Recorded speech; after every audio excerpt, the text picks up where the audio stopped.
Okay, I'm still working. Oh, man. Long day of rolling walls.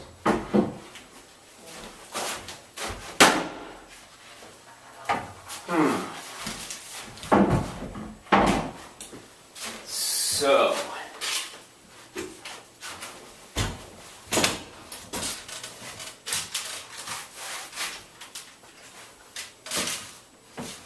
this morning I was leaving Thousand Oaks, and it's a little town I live in, sort of to the west of Los Angeles. Am I in the camera shot?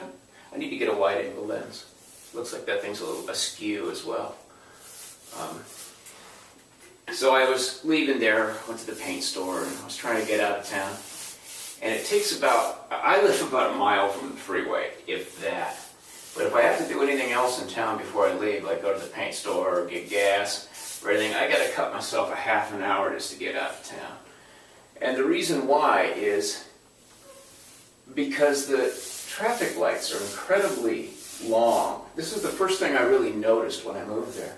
Now, I had been told that it was a conservative town, sort of. My landlady mentioned to me that the next door neighbor next to where I live was a Democrat, long time part of the local Democrat club and all that. Now, she knew me from my music, my landlady did. And I think the assumption was that I was a liberal because, you know, it's kind of an assumption that if somebody plays guitar and sings songs that, you know, have feelings and emotions, and then that person can't possibly be a conservative, because everybody knows conservatives are emotionally stunted bigots who, you know, just hate people and really are planning to figure out ways to make children starve to death. Everybody knows that, especially people who play guitar and sing. You know, they've just been given, they haven't thought anything deeper than, you know, what they heard in the parking lot at the Jackson Browne concert, which is not to make fun of Jackson Browne. I love Jackson Browne, but he's, you know, having argued politics with him once over the dinner table, to the great dismay of all the other folk singers present, you know, because you're supposed to treat people with absolute reverence, even though we claim that there is no pecking order in folk music. Another subject. So I had heard that my neighbor was a Democrat, which kind of, it seemed much the way when I had moved to Monterey Park years ago. My Chinese landlady went out of her way to tell me, you know, those people who live 3 doors down are white. So obviously the implication was there is at least one other Democrat, the assumption being that I was, of course, a Democrat. There's at least one other Democrat in the neighborhood, so you don't need to be worried here in conservative Thousand Oaks. And I had no idea what kind of thing I was getting into when I moved there. But I did find out that it seems to be kind of a conservative neighborhood. And I remember saying the first gig I had after I moved into town and realized that the street lights are verging on eternal, that I said, well, this must be a conservative town because, you know, conservatives like things to change, just not right now. And, you know, that got a laugh. But as I was leaving town this morning, I was thinking, you know, boy, that's really true. It really is true. The whole basic idea of the Democrats is to change everything as quickly as possible. Now, if you go to the west side of LA, which, you know, everybody knows is just thick with liberals, you won't find a conservative down there that's not cowering in fear. The streetlights are very, very quick. You know, they can't make anybody wait because everybody knows that in West LA, everybody's got important shit to do. Now, you know, of course, it doesn't really matter. If you do the math, you realize that, hey, if I wait a little longer this time, that means that next time I'm coming down the street and way off in the distance I see a green light, I can actually go through that green light, as opposed to having to stop because it will have changed by the time I get there. It's all, it all, balances out eventually, I'm sure. But this is sort of the, in a sense, the philosophical difference. When I grew up we had a saying, if it ain't broke, don't fix it.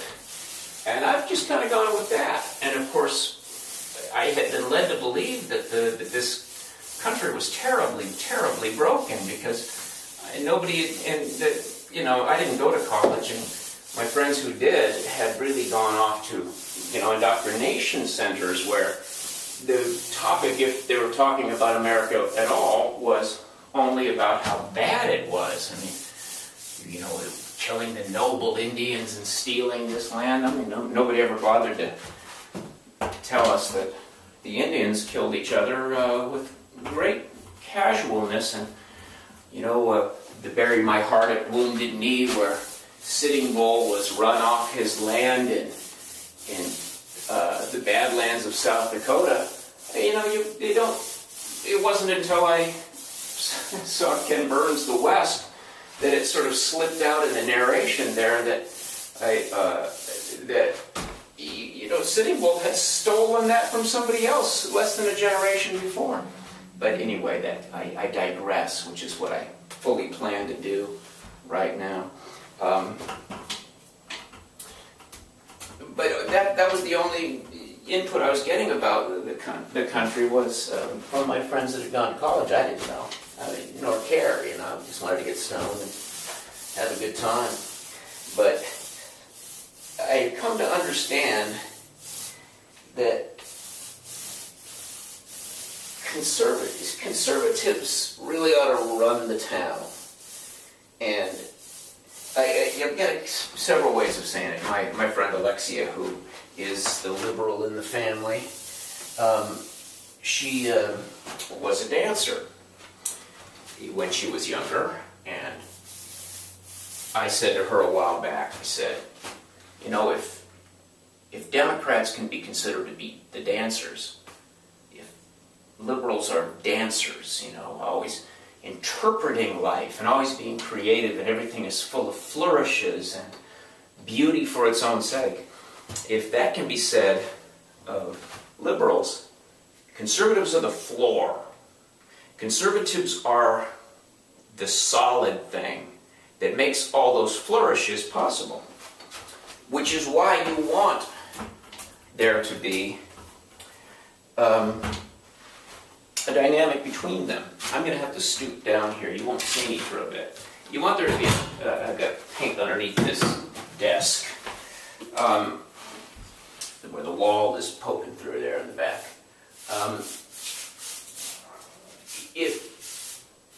What we've done here, though, is we got confused. The counterculture is only really good as a counterculture.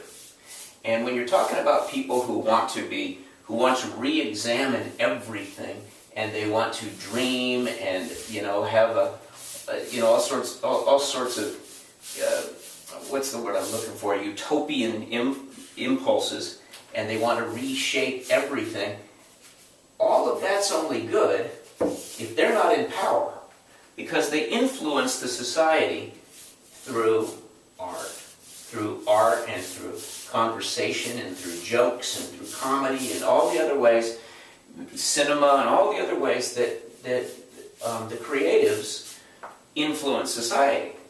And that is great, because the stuff that is broke might gradually find a fix through some of that stuff. But you don't let the dancers run the construction of the theater. Otherwise you would have crazy when it came to time to do the dance. It just as, it just as in relationships, you want to have consistency. Everything really is based on consistency. The reason I'm doing this job right now is because I'm consistent in my job life, in my working life. I can pull that off. And if I say I'm going to be there, I'm there. I don't get hired because I'm liable to do just about anything. I'm liable to show up and bring a creative flourish to everything I do. And nobody thinks that. When I get hired to come play some music, they're hoping I surprise them. But when they're hiring me to paint a house, they're hoping I don't. And we can't base society on the idea of what will happen next. There's no telling. It's a sense, it's like in a relationship, you meet the great girl who's very unpredictable. She's crazy. She's like the Kate Winslet character in what's that movie? The Eternal Sunshine of the Spotless Mind. One of my favorite Charlie Kaufman scripts. Great movie. But she drives everybody crazy because she's wild and unpredictable, and you come home and everything's changed at the house, and she's changed, and the relationship has changed, and everything's different. And that's beguiling as hell for a little while. And then it makes you crazy, and because you don't know what to expect, and anything can go nuts. So we want to keep the Kate Winslet energy as the outside influence. We don't want that to be sewed right into the structure of legislation and of government. We don't want these. Some of these ideas are great, but we need to have them influence slowly, gradually, not let those folks get involved. I have been writing an essay in my spare time, and really it's mostly in my mind at this point. But the idea is how the left killed the hippies. Because the hippies, they didn't want to be in charge. They wanted to be alternate. And they were full of positive energy and love. They wanted to, put a flower in the gun barrel, and they wanted to move off to the country and establish their own little take on society. They didn't want to take society over. They didn't want to be the establishment and supplant the current establishment. But because of the intricacies of that time and the victories of the civil rights movement paired with the victory, if you can call it that, of the anti-war movement, and the bringing to a head that and the sort of displacing of the president at the time, young people got a head full of their own power, and they thought, well, we should be running things. And all the people that were in the colleges who they weren't going to really groove as hippies all that well anyway. They got their heads all full of utopian literature and Karl Marx, and they thought, well, we'll just take over. And it's all based on just a certain simple idea. If it exists and we didn't make it up, we have to change it. That's the basic notion. That's the basic notion. And so I used to say, in getting back to the relationship aspect of this, I used to say often, as I was sort of morphing over into the more conservative thing, I used to say, I want to sleep with Democrats, but I want conservatives to run my town.